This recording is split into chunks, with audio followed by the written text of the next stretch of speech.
ಸಾಮಾಜಿಕತೆಯಲ್ಲಿ ಈಗ 66,000 ಉಳಿದಿದ್ದು ಅವರಿಂದಾನೆ. ಅವರಿಗೆ ನಾವು ಕೃತಜ್ಞತೆ ಅಂತ ಹೇಳ್ಬೇಕು. ನಾವೆಲ್ಲ ಆ ಕಾರ್ಯಕ್ರಮವನ್ನು ಮಾಡಿದ್ದಕ್ಕೆ ನಮ್ಮ ಕಾರ್ಯಕ್ರಮ ಯಶಸ್ವಿ ಆಯಿತು ಅನ್ನೋದು ನನ್ನ ಭಾವನೆ.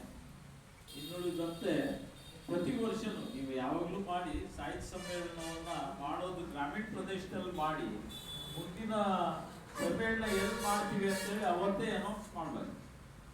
ಇಂದಿನ ಸಮ್ಮೇಳನ ಇಂಥಲ್ಲಿ ಮಾಡ್ತೀವಿ ಅಂತ. ಅದಕ್ಕೆ ಒಂದು ಪೂರ್ವ ತಯಾರಿಯಾಗಿ ಆ ಊರಿನವರು ಒಂದು ಸ್ವಲ್ಪ ತಯಾರಾಗ್ಲಿಕ್ಕೆ ಸಾಧ್ಯತೆ ಆಗ್ತದೆ. ಈಗ ರಾಷ್ಟ್ರ ಮಟ್ಟದ ಗೇಮ್ಸ್ ಎಲ್ಲ ನಡಿಬೇಕಾದ್ರೆ ಧ್ವಜನೇ ಕೊಟ್ಬಿಡ್ತಾವ.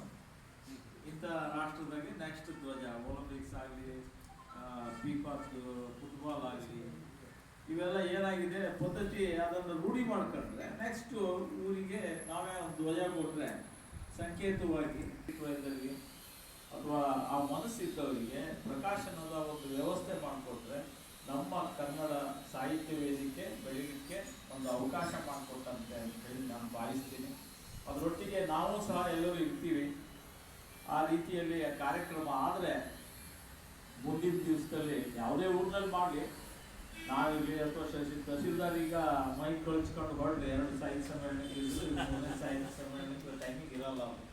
ಎಲ್ಲೂ ಇರಲಿ, ಆದರೆ ಮನಸ್ಥಿತಿ ಪರವಾಗಿರ್ತಾರೆ, ಕನ್ನಡದ ವ್ಯವಸ್ಥೆ ಜೊತೆಗೆ ಇರ್ತಾರೆ ಅನ್ನೋದ್ರ ಬಗ್ಗೆ ಯಾವುದೇ ಸಂದೇಹ ಇಲ್ಲ.